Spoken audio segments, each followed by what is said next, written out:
প্রথম ওয়ানডেতে বাংলাদেশের দেয়া ২৫৩ রানের টার্গেটে ব্যাট করছে আয়ারল্যান্ড। সর্বশেষ খবরে সফরকারীদের সংগ্রহ ৩ উইকেটে ৫ রান। মিরপুরে ম্যাচটি কভার করছেন সহকর্মী শাহান পাপন। আমরা সরাসরি চলে যাচ্ছি তার কাছে। পাপন, ২৫৩ রানের এই যে স্কোর, কতটা ডিফেন্ড করতে পারবে জ্যোতিরা, কি মনে হচ্ছে? ধন্যবাদ আপনাকে। আসলে এই মুহূর্তে কিন্তু ৫০ হারিয়ে গেছে আয়ারল্যান্ডের রান এবং তাদের যে উইকেটটা পড়েছিল অর্থাৎ মারুফা শুরুতেই দুটো উইকেট নিয়েছিলেন, সেই অবস্থাতে কিন্তু আছে।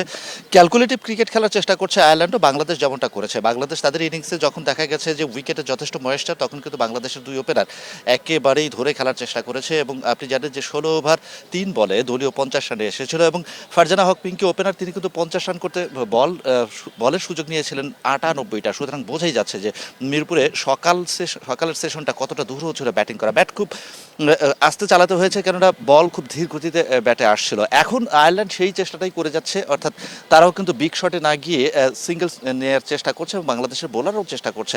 মারুফার কথা বলছিলাম, শুরুতেই তিনি যে সুইং এবং বাউন্সটা পেয়েছেন, সেখান থেকে কিন্তু ফায়দা লুটে নিয়েছেন।